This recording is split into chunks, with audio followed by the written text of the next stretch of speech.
Good morning बच्चों। आप ठीक होंगे, मैं आशा करता हूँ, और हम भी ठीक हैं।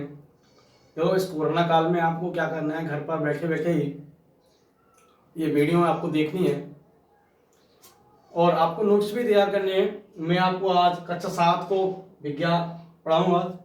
विज्ञान का हम पहला पाठ पढ़ते हैं। आपका पाठ का आपका नाम है, अध्याय का जो नाम है, पादपों में पोषण। पादपों में पोषण,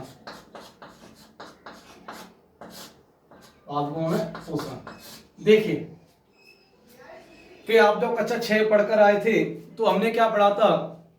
कक्षा 6 में सजीवों में, जीवों में भोजन पढ़ा था। भोजन के रूप में आपको पता है कार्बोहाइड्रेट थी, प्रोटीन थे, वसा, विटामिन, खनिज लवण, ये सब क्या थे, हमारे भोजन के अवयव थे, या इन अवयवों को हम घटक भी कहते थे।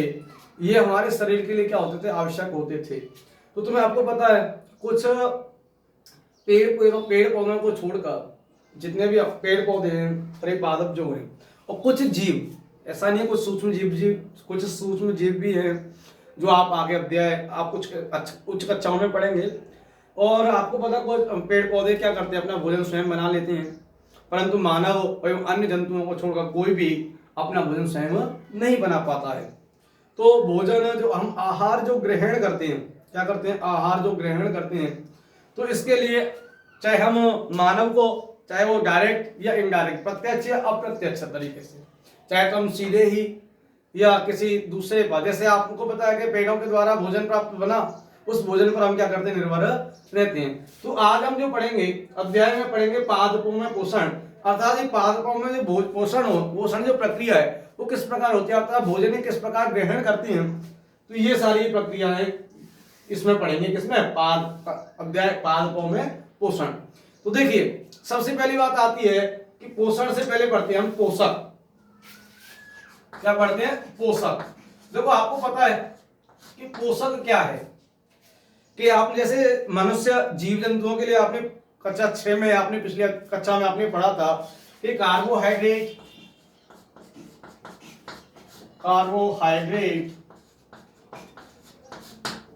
प्रोटीन, वसा, प्रोटीन है, कार्बोहाइड्रेट है, वसा है, विटामिन,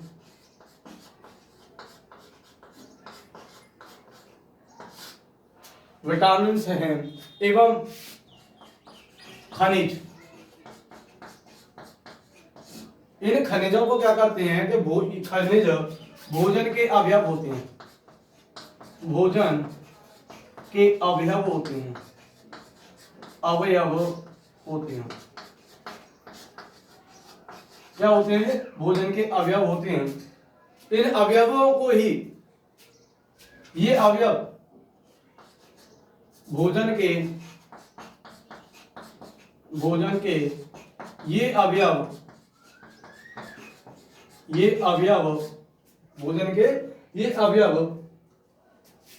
शरीर की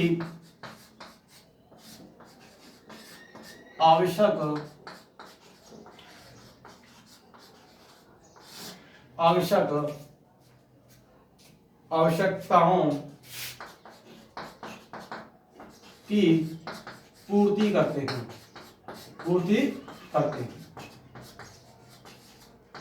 क्या कहलाते हैं, पोषक कहलाते हैं, पोषक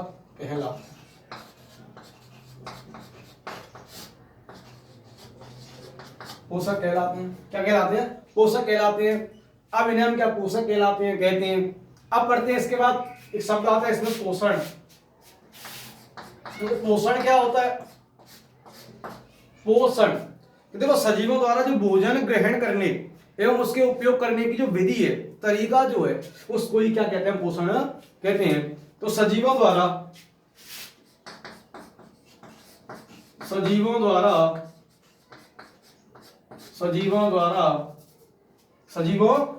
के द्वारा भोजन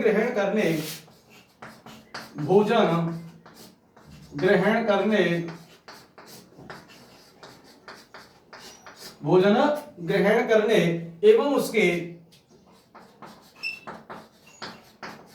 एवं उसके सजीवों द्वारा भोजन ग्रहण करने एवं उसके उपयोग करने की विधि या हम क्या कह सकते हैं इसको, तरीका। भोजन का उपयोग करने की विधि या तरीका को पोषण कहते हैं। क्या कहते हैं? पोषण कहते हैं। ये जो तरीका है, विधि, भोजन ग्रहण करने की जो तरीका है, उसको क्या कहते हैं? पोषण कहते हैं। तो पोषण के आधार पर, इन तरीकों के आधार पर पादपों सबसे पहले पढ़ते हैं स्वपोषी।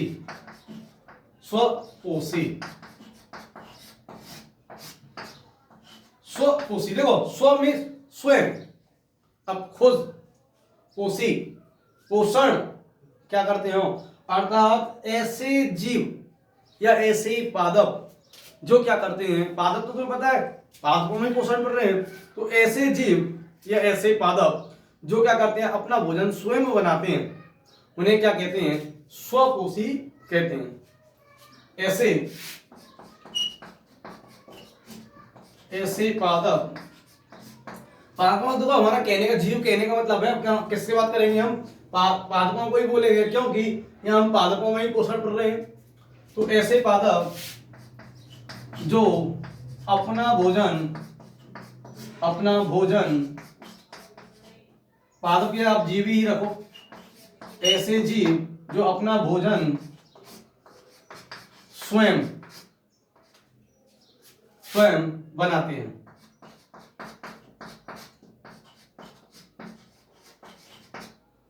स्वपोषी कहलाते हैं। स्वपोषी कहलाते, क्या कहलाते हैं? स्वपोषी। तो ऐसे जीव जो अपना भोजन क्या करते हैं? स्वयं बनाते हैं, उन्हें क्या कहते हैं? हम स्वपोषी कहते हैं। जैसे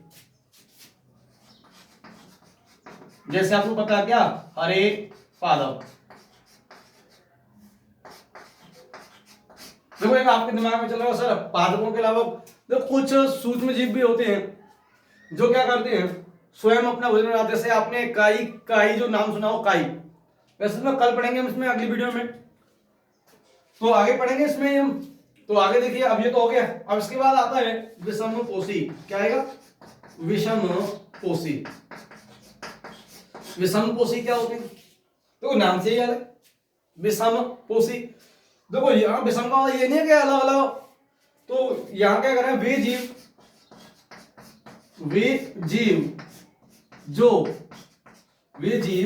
जो अब अपना भोजन तो स्वयं तो नहीं बनाएंगे, ये क्या करते हैं? वे जीव जो क्या करते हैं? दूसरों के भोजन पर क्या होते हैं? आश्रित रहते हैं। वे जीव जो दूसरों के भोजन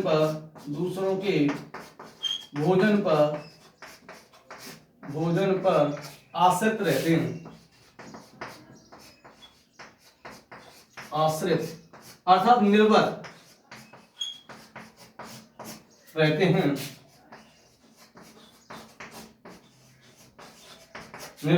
रहते हैं, विषमपोषी कहलाते हैं।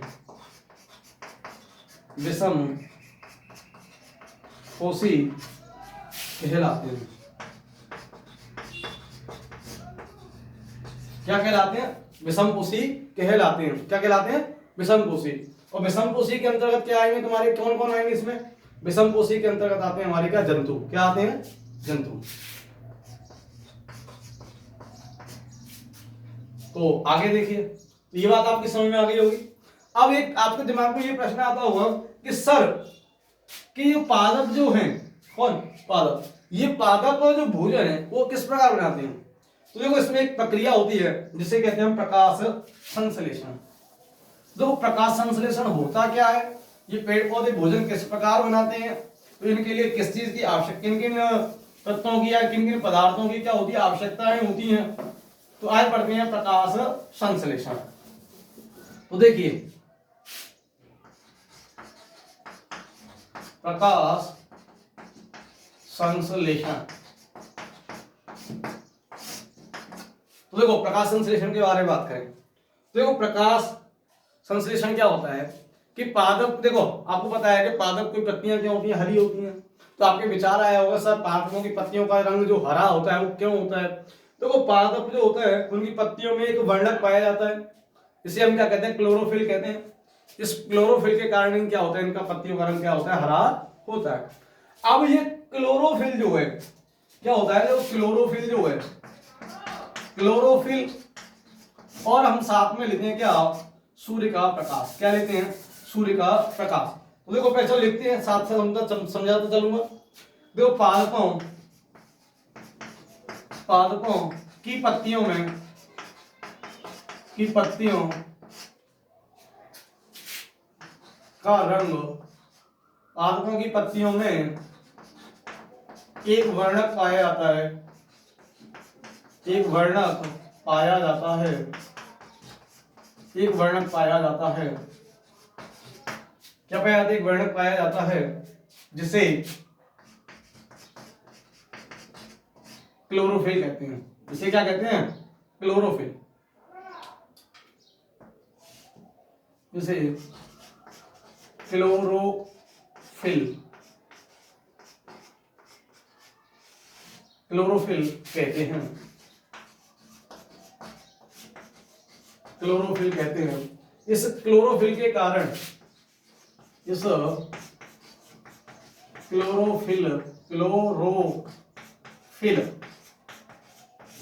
के कारण पत्तियों का रंग हरा होता है, हरा होता है। तो आपकी बात समझ में आ रही होगी, पत्तियों का रंग हरा क्यों होता है? क्या पाया जाता है, क्लोरोफिल वर्णक पाया जाता है। इस क्लोरोफिल के कारण ही क्या होता है, पत्तियों का रंग क्या होता है, हरा होता है। अब ये होता क्या है, क्लोरोफिल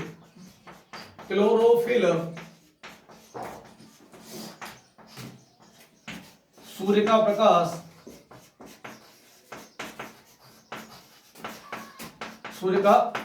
क्लोरोफिल और सूर्य का प्रकाश, क्लोरोफिल एवं सूर्य का प्रकाश की उपस्थिति में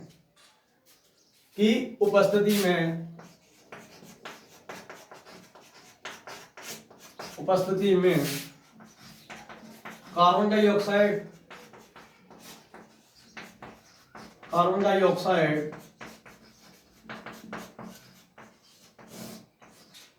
डाइऑक्साइड और आपको क्या, जल, कार्बन डाइऑक्साइड व जल,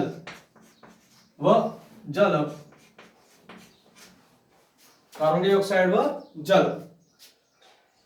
डाइऑक्साइड व जल आपस में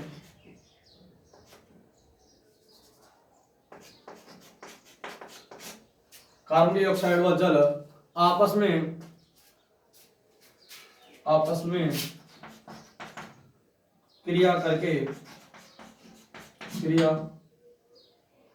कार्बन डाइऑक्साइड व जल के द्वारा, तो कार्बन डाइऑक्साइड व जल के द्वारा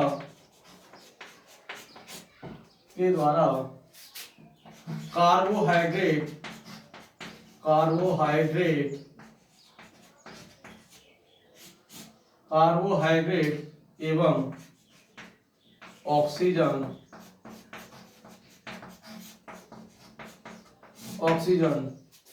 प्राप्त होती है,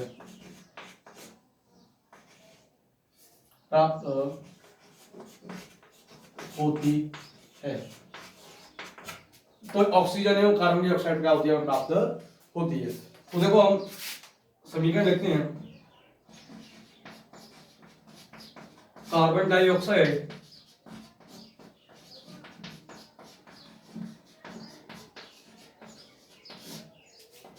और आपका क्या, जल क्रिया करके क्या बनाता है, कार्बोहाइड्रेट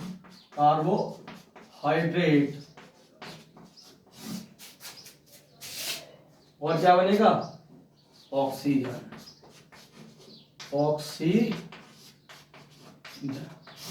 जिसको हम क्या कहते हैं, प्राणवायु। तो किसकी उपस्थिति में, सूर्य का प्रकाश, एक तो सूर्य का प्रकाश चाहिए, साथ ही क्या चाहिए हमें, क्लोरोफिल। ये सारी चीजें मिलकर क्या बनती है, कार्बोहाइड्रेट और ऑक्सीजन प्राप्त होती है। अब ये कार्बोहाइड्रेट जो है पादपों में, कार्बोहाइड्रेट पादपों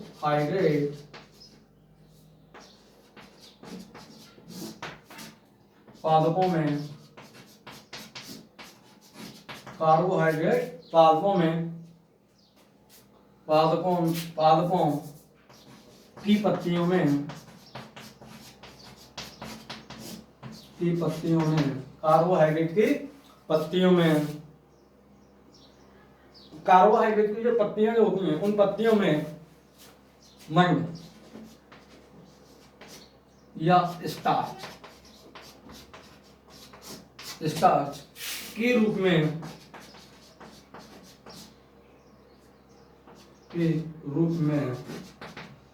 एकत्रित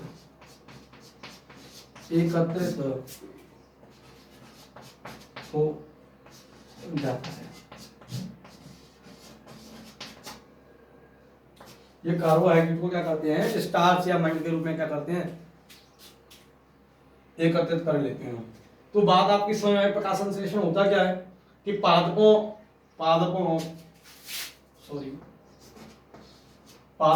की पत्तियों में एक वर्णक पाया जाता है जिसे हम क्या कहते हैं, क्लोरोफिल कहते हैं। इस क्लोरोफिल के कारण ही क्या होता है, हमारी पत्तियों का रंग कैसा होता है, हरा होता है।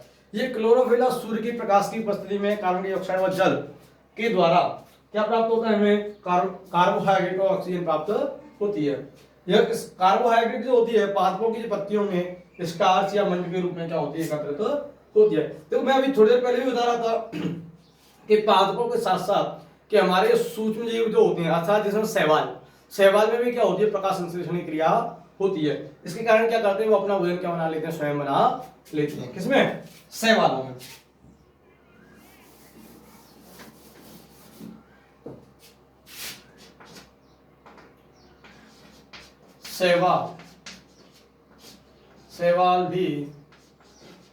शैवाल जो होते हैं, शैवाल भी प्रकाश संश्लेषण क्रिया, प्रकाश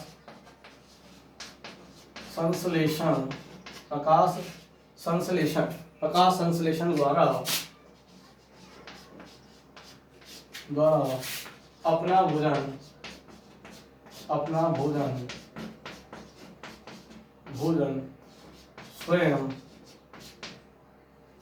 भोजन स्वयं बनाते हैं।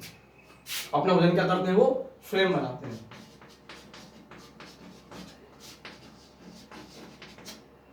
कौन, शैवाल। तो शैवाल जो है वो भी क्या करते हैं, अपना भोजन स्वयं बनाते हैं।